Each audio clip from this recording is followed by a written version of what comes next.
You are now listening to E4 Bizlosophy, the podcast that guides you on creating abundant wealth and leaving impactful legacies by putting your business in a winning position. Welcome to the journey. I'm your host, Tira D, with my special co-host, Dr. Curtis C. Cochran, aka Doc C. Thank you for joining us.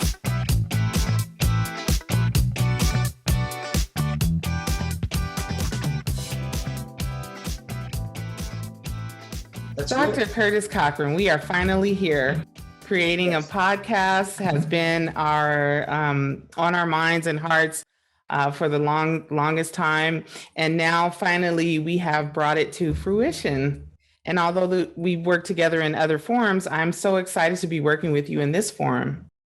Oh, me as well. I've been thinking about this for quite some time now. And I think we both have. So it's actually right timing for sure. Yeah. Yes, absolutely.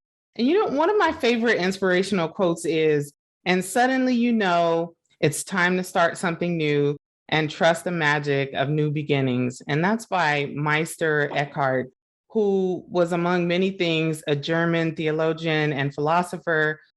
And now that I think about it, I've seen this in your emails, your email tagline. You have something that says, a quote that says, "The world is full of magical things patiently waiting for our wits to grow sharper."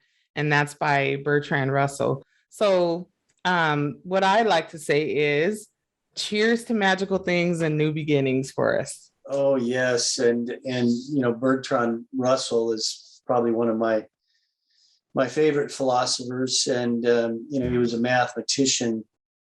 And even with all of his knowledge, he actually came up with that quote because he knows that the only thing that keeps humans, us, for discovering the new beginnings, as you mentioned, is ourselves. We're the ones that keep us in the boxes. It's nobody else. It's just simply us. I mean, we think the box is given to us by somebody else, but it's right. It isn't, and that's why that's the purpose of our podcast for sure. Right, absolutely agree with that. And then also a little more background on Meister Eckhart. Quite honestly, he reminds me so much of you because he held so many titles, and he was a mystic, a preacher, a novelist, a philosopher, a scholar, a professor. And then he received his master's degree in Paris, 1302, and became known as Meister Eckhart. Meister is a status name for someone who was a master of his craft, or denoting a person regarded as skilled or prominent in a specified area of activity. So all of that to say, you are indeed a Meister, I would say. A bizmeister for that matter. And in my humble opinion, you're a Meister in so many ways, or so many areas, to say the least. But if you had to pick one thing, or what would you say you are especially skilled in? Yeah, that's a great question. And I guess the answer would be understanding value, and that goes not only in the business world but human nature, and I guess that would be my number one. The way I look at this grand life we live is value. Yeah, absolutely. And I definitely get that impression from you immediately, or I got that impression from you when we met for the first time in person some years ago. But for the listeners out there, can you elaborate on that a little bit about understanding value? Sure. One of the things that we've been able to do here in America and in other countries as well, that give the freedom that we have here in America, based on our Constitution, is the freedom of religion, freedom of thought, freedom of capitalism and making money, and that's the beauty of America, among other things. But just to point out the value of what I just mentioned is, each of us, we look at things differently. And and when you have this freedom, you have the chance to look at things differently. And you have a chance to go down the path and explore things differently. Now, when you do these things, you actually create value within the things that you go after. For example, you have the difference between, myself, I want to go down and I want to buy, I don't know, a Volkswagen. And somebody else, maybe even like yourself, you want to, instead of a Volkswagen, you want to buy a BMW. Now, the two cars, they do the same thing. They take you from point A to point B. It's just that you may value the idea that I need a BMW and I want a BMW. And me, I just want a car that will take me to point A to point B, and I don't care what it looks like. But see, in both scenarios, it doesn't matter. It doesn't matter what kind of car you drive, but the value that you place on it is all the difference in the world. And just that simple example is really what I look at, the person that's the president of the United States, or going to feed the homeless down at a park, because there's no difference between the two. People think there is, but there isn't a difference. And that's kind of a little brief summary of value to me in the way I look at things. Right. And I totally agree and can see where understanding value is a very valuable trait, because they're stable, long lasting beliefs about what's important to a person. And then they become standards by which, people order their lives and make their choices. And then it develops into the value when the person's commitment to it grows and they can see it as being important. So, and just to add to that, because I like what you just said, is, yes, you have values, and then you create these standards, and now you're leading into the idea of, maybe morals and ethics that are connected to those values. Now, what I will say to the listeners and to everybody that's actually listening to this podcast is that doesn't make your values more right or less right than anybody else's. Yes, and that's the problem that we have sometimes in our society in dealing with those types of things, because it's subjective. Yes. Now, when you start talking about business, if you're dealing with business, well, the value is simple, because it's about profit and making money. And that's the way you look at things. You can have a business culture, you can have an idea of what your culture should look like, but the bottom line is the bottom line. And that, of course, is making money. Absolutely. Yes, I totally agree. And again, among many things that you do, you're also a certified value builder. Is that correct? Yeah, that's correct. And that's kind of what I do is I identify your current value drivers that actually drive a company. And some are good. Actually, most are, if they're a successful company, meaning they're profitable. And some are not so good. So that's what I do is I go in and I develop, I first do an evaluation and I develop an enhancement plan. But in doing so, I analyze all their value drivers and lack thereof. Yes. Okay, great. So we are talking about building value for businesses, and that's exactly what our podcast is about. So, for example, if I'm a business owner and I've spent years building my business, but now I'm thinking about an exit strategy, meaning I'm planning to sell my business and perhaps retire, but perhaps not.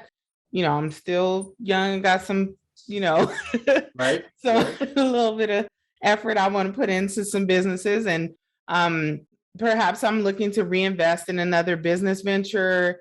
I mean, there's a number of ways that, we could, quote unquote, make tracks, so to speak, from that point.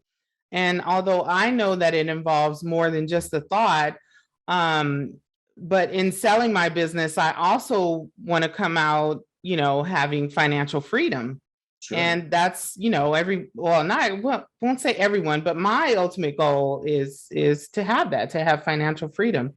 So as my professional advisor, how would you help me to achieve this freedom in terms of building value? That again, another excellent question. And the answer is that when you're ready to exit, a buyer's going to want to buy a system. They don't want to buy you, the owner, because once they write you a check for whatever you're asking for, you will be leaving the company. Yeah. And when you leave the company, we don't want suppliers, we don't want customers, we don't want all of the entities that have grown this business to go with you. Right. So what I teach them is how to develop systems that are independent of you, the owner.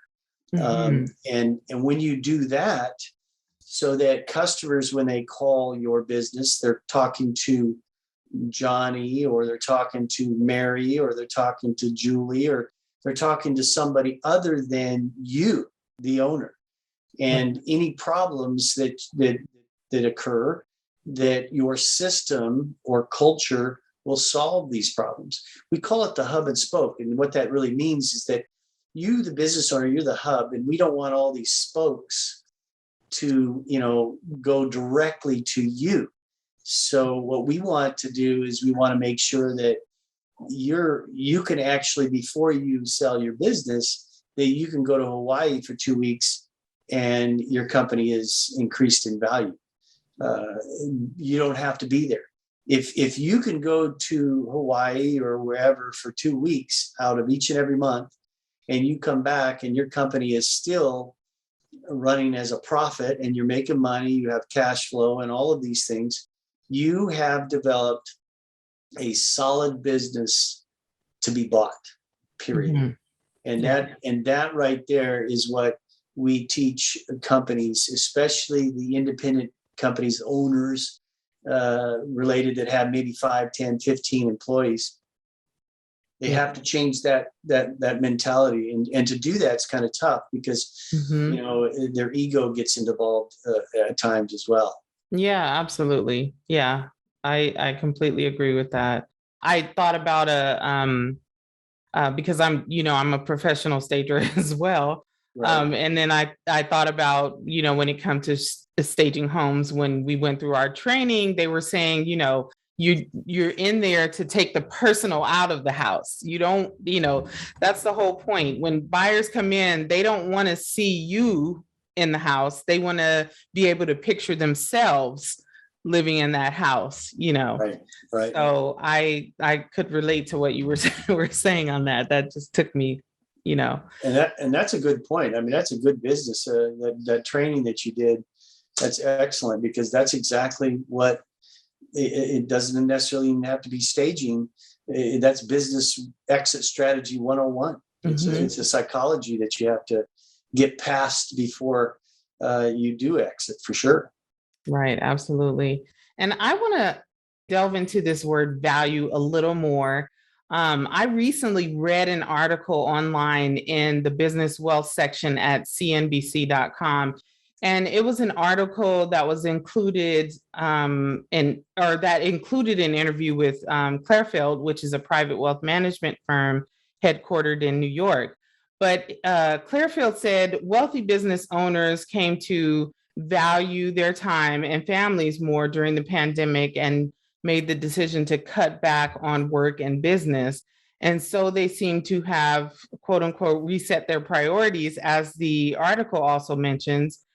And we're going to go into, resetting priorities in our next podcast episode. But I know that you also do wealth management. So have you found similar circumstances with some of your clients as of late? Absolutely. I see, and I even coach this as well. As far as an executive type coach, and working with with people is that, what is really important. And, I go back to Bertrand Russell, and that's, again, that's why I like his philosophy. He said that, don't ever worry too much or be focused so much on a job. It's meaningless. And it really, why do we work? Of course, we work, we want to better ourselves. And that's the nature of man. It's our desires to be better. And that's what separates us from the animal, is that we have this ability to lift our standards, raise our standards, and instead of living in a 500 square foot home, we want a 5,000 square foot home. Now, there's absolutely nothing wrong with it, but I do point out that what are you really doing? I mean, what is it that you really want? And that's this value piece that we talked about earlier. Mm-hmm. Is that, do you want to spend more time with your family? Then why are you working 70 hours a week? Because how much money does a person really need? You don't need what you think you need. Right. And that's why asking the certain questions to actually bring out what they value, mm-hmm. and if they really do value that.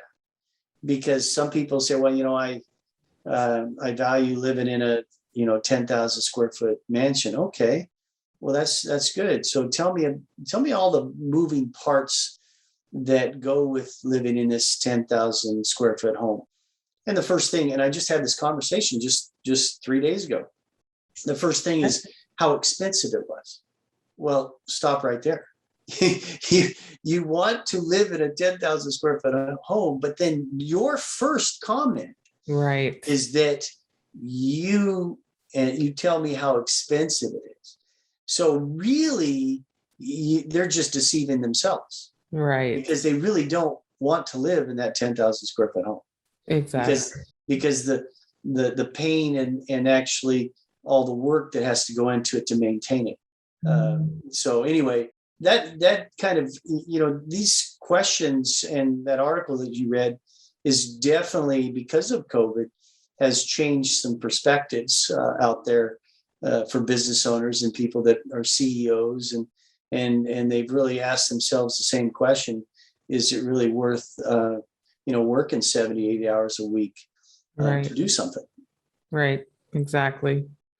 Well, Dr. Cochran, I always love chatting with you because I can always walk away with some pocket gems, whether it be for business or life in general. The phrase, each one teach one, you've heard of that before? Yeah. That comes to mind for me. It's an actual African-American proverb. It originated in the United States during slavery, when Africans were denied education, including learning to read. Many, if not most, enslaved people were kept in a state of ignorance about anything beyond their immediate circumstances, which were under control of owners, lawmakers, and authorities. So the idea of that is, when someone learned how to read or write, it became their responsibility then to teach, someone else. And the idea is to spread knowledge for the betterment of your community.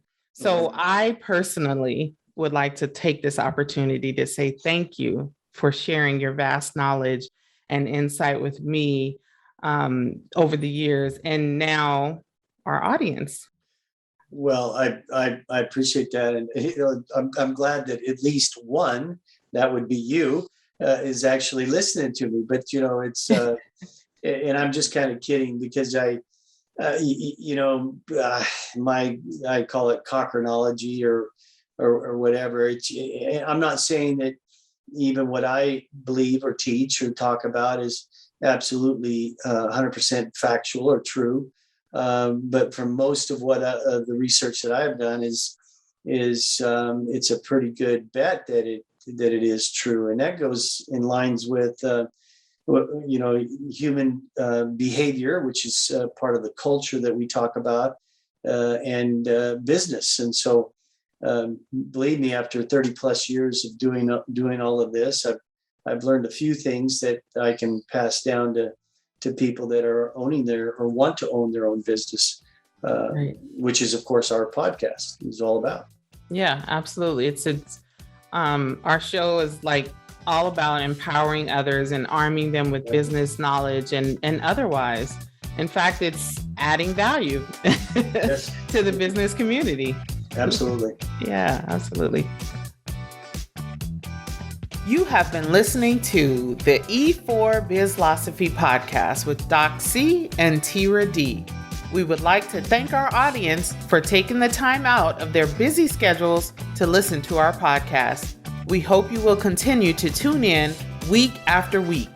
Please don't forget to follow us on @E4BizPod on the various social networks. And if you've enjoyed our podcast so far, please show us some love by leaving a like, subscribe, comment, or write us a review wherever you get your podcast. Join us again next Friday.